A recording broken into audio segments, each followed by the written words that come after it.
Welcome to Crypto Corner, everyone, the video podcast where we talk everything crypto related to help you navigate safely in the cryptoverse.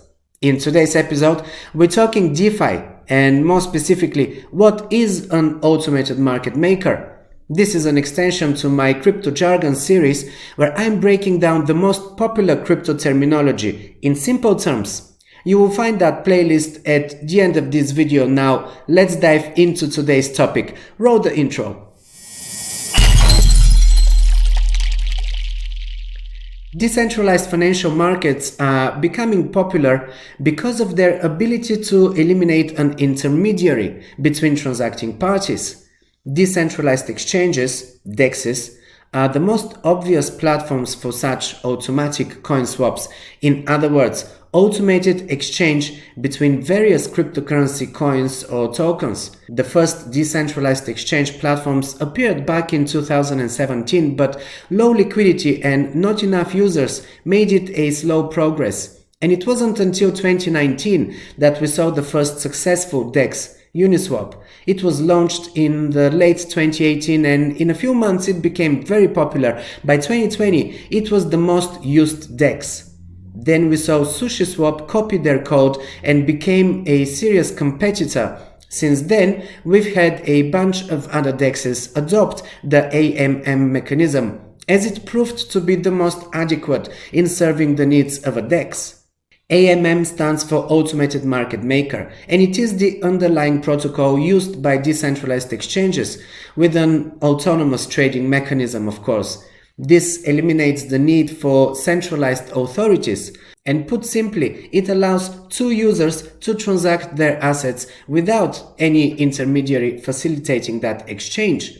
A market maker creates liquidity for a financial asset. It must find a way of meeting the selling and the buying requests of traders, which in turn plays into the pricing of the asset, of course. Liquidity refers to how easily one asset can be converted into another asset without affecting its market price. Before AMMs came into play, liquidity was a challenge for decentralized exchanges.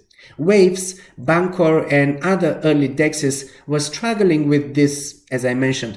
As a new technology with a complicated interface, the number of buyers and sellers was small, which meant that it was difficult to find enough people willing to trade on a regular basis, and with less volume of a certain asset, that translates into less liquidity.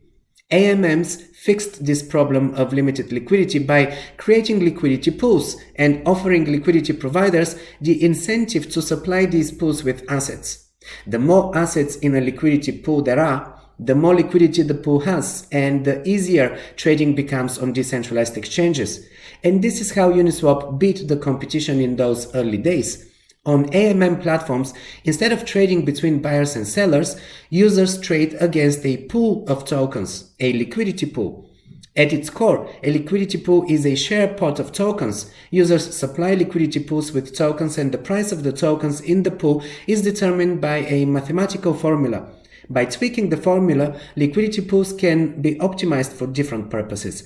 Liquidity providers normally earn a fee for providing tokens to the pool. This fee is paid by traders who interact with the liquidity pool. Recently, liquidity providers have also been able to earn yield in the form of liquidity pool tokens through what is known as yield farming. This became a really popular method for earning yield. In other words, making a profit from the tokens that you already own and that you hold, of course, for longer periods. Thus, holders of various tokens are able to make a passive income from these assets. Of course, it will be popular. AMM is an autonomous protocol. It uses smart contracts, which are self-executing computer programs, in order to define the price of digital assets and to provide liquidity. Here, the protocol pools liquidity into smart contracts. In essence, users are not technically trading against other users like we do on standard centralized exchanges. Instead, they are trading against the liquidity locked inside a smart contract. These smart contracts are what we call liquidity pools. In other words, in the AMM protocol, you do not need another trader to make a trade. Instead, you can trade with the smart contract. So trades are technically peer-to-contract rather than peer-to-peer. but this is really just a technical detail. To enjoy the benefits of being a liquidity provider, all you need to do is deposit the appropriate ratio of digital assets in a liquidity pool on an AMM protocol. In most cases, not all, but in most DEXs, you are providing liquidity for a trading pair. So let's say you choose Ethereum versus USD Tether. This means you have to provide both Ether and USD Tether tokens to that pool. Once the deposit has been confirmed, the AMM protocol will send you LP tokens. You are then earning rewards on these LP tokens. In some instances, you can even deposit or stake this into a separate lending protocol and then earn even extra interest on them. The protocol allows anyone to become a liquidity provider. Of course, if they meet the criteria, which is to have sufficient amount of tokens for the selected trading pair. And I want to talk about impermanent loss very quickly. One of the risks associated with liquidity pools is impermanent loss. This occurs when the price ratio of pooled assets fluctuates. An LP will automatically incur losses when the price ratio of the pooled assets deviates from the price at which they deposited these funds. The higher the shift in price, the higher the loss incurred. Impermanent losses commonly affect pools that contain volatile digital assets. The loss only becomes permanent if the liquidity pool withdraws these assets before the price ratio reverts. Also note that the potential earnings from transaction fees and LP tokens staking can sometimes cover these losses. The DeFi ecosystem evolves very quickly, but the three dominant AMM models that have emerged so far are Uniswap, Curve, and Balancer.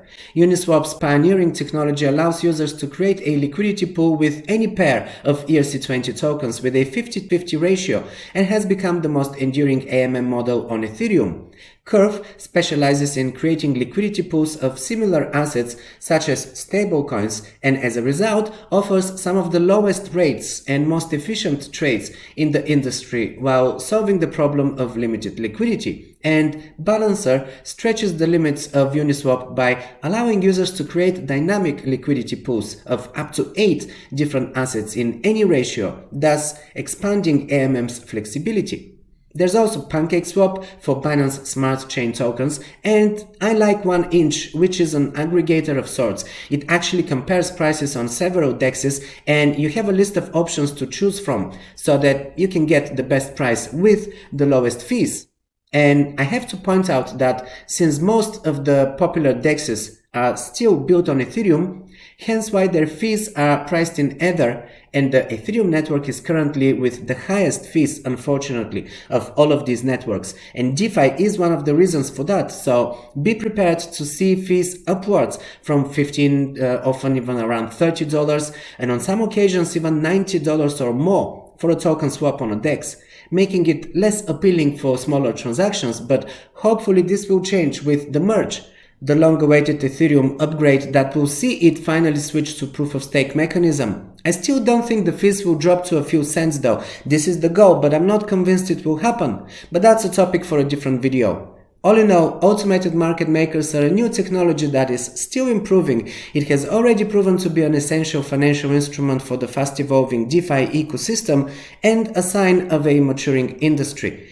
In my next episode, I will talk about TVL, Total Volume Locked, which is an important metric for DeFi protocols.